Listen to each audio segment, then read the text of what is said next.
नमस्कार, आप देख रहे हैं राजस्थान ग्रामीण लाइव न्यूज चैनल। जोधपुर जिले की पंचायत समिति मंडोर ग्राम सेवा सहकारी समिति लिमिटेड बीसलपुर के अध्यक्ष पुखराज चौधरी से राजस्थान ग्रामीण लाइव न्यूज टीम ने खास मुलाकात कर बातचीत की। बातचीत में श्रीमान अध्यक्ष ने बताया कि कोऑपरेटिव सोसाइटी के अंतर्गत मिलने वाली सभी योजनाओं का लाभ किसानों तक पहुंचाया जाएगा और आने वाले समय में किसानों के लिए जीएसएस में ही यूरिया खाद व डीएपी और बीज उपलब्ध हो सकेगा। तो आइए जानते हैं वीर सिंह के साथ अध्यक्ष पुखराज चौधरी के विचारों को। नमस्कार, आप देख रहे हो राजस्थान लाइव में आपके साथ संवाददाता वीर सिंह। तो आज हम पहुंच चुके हैं दी ग्राम सेवा सहकारी समिति बिसलपुर पंचायत समिति मंडोर जिला जोधपुर। जो यहाँ के नवनिर्वाचित अध्यक्ष हैं वो मेरे साथ जुड़े हुए हैं पुखराज जी। तो आज इनसे खास मुलाकात के अंदर बात करेंगे, क्या मुद्दे हैं, क्या मसले हैं, किन उद्देश्यों को लेकर ये चुनावी मैदान में आए थे, क्या कुछ इनका राजनीतिक परिचय है, कितने समय से ये चुनावी मैदान में थे, और अपने जानेंगे इनसे पूरी बातचीत के अंदर। और आज की खास मुलाकात हमारी पुखराज जी से है जो वर्तमान अध्यक्ष हैं बिसलपुर के। अध्यक्ष साहब, पहले तो मेरी पूरी टीम की तरफ से आपको बहुत बहुत बधाई हो नवनिर्वाचित अध्यक्ष बनने पे। थैंक यू जी अध्यक्ष साहब। तो अध्यक्ष साहब, पहले तो हम आपसे जानना चाहेंगे, आज आप इस पद पे आए हो, कैसा फील कर रहे हो, इसके बारे में बताओ। नहीं, अच्छा ही लग रहा है। और क्या है, हमें जनता की सेवा करनी है। जनता की सेवा के लिए भाई उन्होंने हमें कुल मिला के ऐसे चुना भाई ये अपने लिए कुछ काम करेगा, किसानों के लिए काम करेगा या गांव के लिए भी अच्छा करेगा। तो उनकी जो भावना थी वो पूर्ण हुई और हम उनके सेवा में तत्पर रहेंगे और उनके जो भी समस्या की हम समाधान पूरा करेंगे। जी अध्यक्ष। तो अध्यक्ष साहब, आपने भी देखा होगा कि चुनावी सरगर्मियां काफ़ी तेज थी। 11 साल के बाद में चुनाव हो रहे थे और काफ़ी जगह चुनाव हुए, काफ़ी जगह निर्विरोध हो गए। तो मैं आपसे जानना चाहूँगा, आपका चुनावी सफर किस प्रकार का रहा? ठीक ही रहा। वैसे तो गांव में तो फिर पार्टी पक्ष विपक्ष तो होता ही है और उसमें जो जिसका अच्छा प्रदर्शन होता है वो निकलता है। जी। तो आपके चुनाव हुए या आप निर्विरोध हुए? नहीं, मेरा चुनाव हुआ। जी। कितने वोटों से विजय हुए? मैं 2 वोट से विजय हुआ। जी। जैसे कि अध्यक्ष साहब का चुनाव हुआ, ये 2 वोटों से विजय हुए। तो अध्यक्ष साहब, हम और जानना चाहेंगे, आपके अगर पार्टी की बात की जाए या आपके चुनावी अगर बात की जाए, आपकी पार्टी का राजनीति बैकग्राउंड आपकी बात की जाए, तो राजनीति में कितने समय से जुड़े हुए हो? मैं तो पहली बार था, लेकिन हमारी पार्टी बहुत पुरानी है जी। और पार्टी का सपोर्ट पूरा रहता है। जी देख साहब। और पार्टी ने मेरे को चुना और फिर गांव वालों ने जो राय ली, कभी किसको चुनेगा, इसको चुनने के बाद में पुखराज को चुनो तो अपने लिए कुछ करेगा, नज़दीक घर है और जो भी ये किसान से जुड़ा हुआ है और जो भी करेगा काम किसानों के लिए हित में करेगा। जी देख साहब। इसलिए जी। तो अध्यक्ष साहब, अगर बात करें, आपने भी देखा होगा कि किसानों की काफ़ी भारी समस्या है। कहीं ना कहीं उन्होंने यही आपसे उम्मीद लगा के आपको चुना। और हम जब आपके गांव के अंदर एंटर कर रहे थे, हमें काफ़ी किसान ऐसे मिले, वो कह रहे थे कि हमारे अध्यक्ष जी से हमें ये भी उम्मीद है कि जब वो अध्यक्ष बन जाएंगे हमें भी कोई ऋणी की श्रेणी में किया जाएगा। उनके लिए क्या कहना चाहोगे? नहीं, जो उनके जनता के जो किसानों की जो जरूरत होगी वो हम पूर्ण करेंगे और 100% कोशिश करेंगे कि भाई उनको जो सुविधा चाहिए वो यहाँ से जीएसएस में उपलब्ध होगी वो करवाएंगे।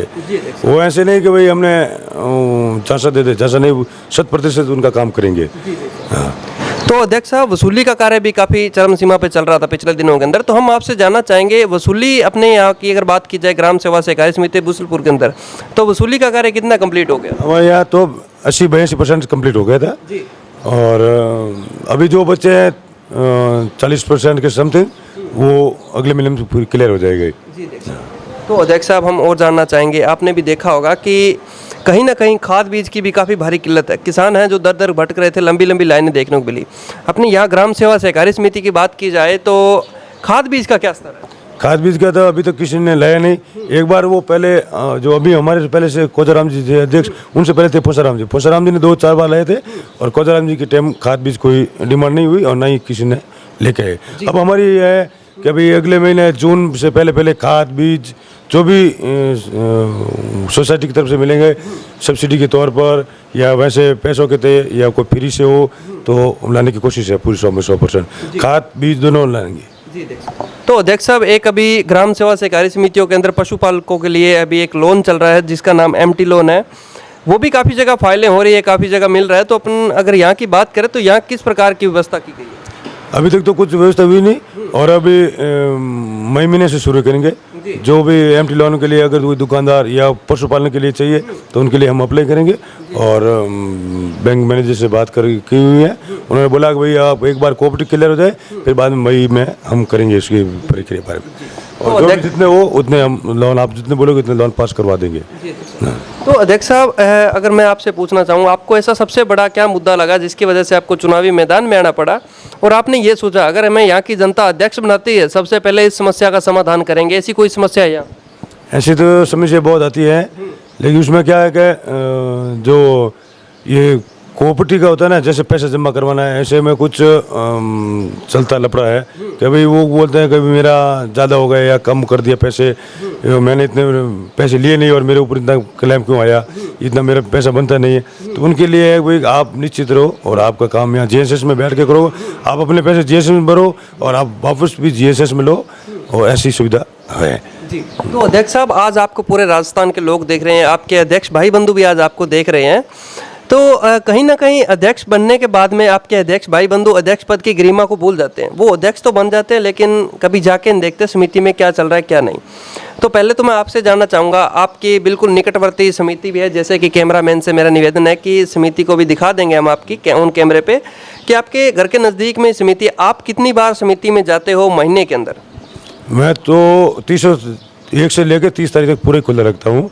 जब भी वो कोई काम हो जाए या प्रोग्राम है तो जाना पड़ता है यहीं वहाँ, नहीं तो फिर मैं अपने घर पे नहीं बैठता हूँ, जीएसएस में ही बैठता हूँ। सुबह से लेकर शाम तक, सुबह 8 से लेकर शाम को 9 बजे तक वहीं बैठ रहता हूँ। जो भी आते हैं उनकी जो समस्या है वो मैं अपने पास लिखता हूँ और अपने व्यवस्थापक को बताता हूँ, व्यवस्थापक आगे बात करके वापस मेरे को जानकारी देता है। हाँ जी। तो अध्यक्ष साहब, काफ़ी आपके भाई बंधु ऐसे भी आज अध्यक्ष हैं जो अध्यक्ष तो बन जाते हैं लेकिन समिति में कभी जाके नहीं देखते, उनको क्या कहना चाहोगे एक अध्यक्ष होने के नाते? आप वही वहाँ जाओ, जैसे 24 घंटा खुले रखो, जो भी गांव वालों की किसानों की समस्या है उनका समाधान करो और जो जितना हो सके आप उसकी इतनी हेल्प करो। एक बार बात करने से भी क्या किसान संतुष्ट हो जाए कि भाई हमारे काम बना या नहीं, लेकिन संतोषजनक जवाब मिला है। जब भी जाओ जीएसएस खुला मिलता है, कोई समस्या समाधान होगा उसका। अगर आप आपस में बैठोगे नहीं एक जगह पर जीएसएस में, तो ना तो किसान आपके पास आएगा ना आप उनकी वो समस्या आप सुन पाओगे। जैसे मैंने ये भी समस्या सुनी है कि भाई हमारे क्या है, ये जो खरीद केंद्र होता है ना, खरीद केंद्र कभी कभी दूर होता है, कभी मिलता नहीं। अभी भी क्या है कि 10 तारीख को मैसेज आ गए, अभी तक क्या 22 तारीख हो गई, 12 दिनों में तुले नहीं हुए। तो मेरा निवेदन है भाई अगर कोई गवर्नमेंट अच्छी बने तो वो जीएसएस को या फिर पंचायत को पावर दे कि भाई आप अपने अपने ग्रामीण में तोलो।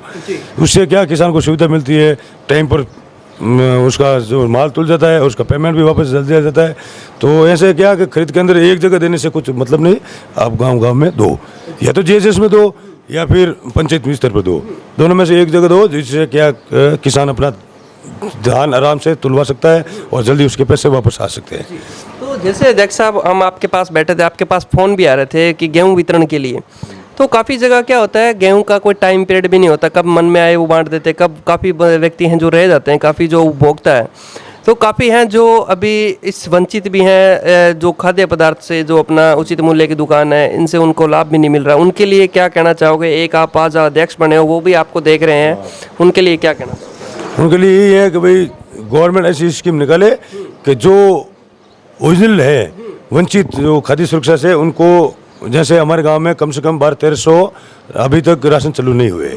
तो मेरा निवेदन ये है कि आप जैसे भी हो, चाहे डीएस ऑफिस में कहो या खाद्य सुरक्षा से कोई आदेश लाओ, अगर फर्जीवाड़ा है तो आप मत चालू करो, लेकिन जो ओरिजिनल है वंचित हैं उनको गेहूँ मिलाए, उनको मिलना चाहिए। और हमारे यहाँ क्या व्यवस्था ये है कि 1 तारीख से लेकर 30 तारीख तक जीएसएस खुले रहता है, व्यवस्थापक आता है, हमारे व्यवस्थापक बैठता है और उनके गेहूँ वितरण होता है। गेहूँ वितरण होने के बाद अगर कोई वंचित रहता है तो उनको भी, अगर कहीं यहाँ वहाँ गया हुआ तो उसको भी रात को भी अगर 10 बजे बोले तो उसको भी उस टाइम भी गेहूँ मिल जाता है। जैसे कि अध्यक्ष साहब का कहना है कि जो हमारे ग्राम के लोग हैं, गांव के लोग हैं, वो गेहूं से वंचित नहीं हम रहने देंगे, कि पूरे 5 साल के लिए हमारे प्रयास रहेंगे जब तक मैं पद पे हूं। और अध्यक्ष साहब, जिन्होंने आज आपको इस पद पे बिठा दिया गया, अध्यक्ष पद का ताज पहना दिया गया, अपने वोटर सपोर्टरों को, मेंबरों को क्या कहना चाहोगे चैनल के माध्यम से? उनको धन्यवाद दूंगा कि भाई मेरे को चुना आपने अपने विश्वास पर, और उनका जो उन्होंने मेरे पे विश्वास किया उसको विश्वास में टूटने नहीं दूंगा। और जो भी समस्या की उसकी हर तरह से 100 से 100% उनका निपटारा करूँगा। तो ये मेरे साथ ग्राम सेवा सहकारी समिति बिशुलपुर के नवनिर्वाचित अध्यक्ष पुखराज जी थे, जिन्होंने आज अपनी ग्राम सेवा सहकारी समितियों के बारे में अवगत करवाया। अध्यक्ष साहब, आपने भी हमें 10 मिनट का टाइम दिया, आपका भी बहुत बहुत शुक्रिया। धन्यवाद। जय हिंद, जय भारत। देखते रहिए राजस्थान लाइव में आपके साथ संवाददाता वीर सिंह।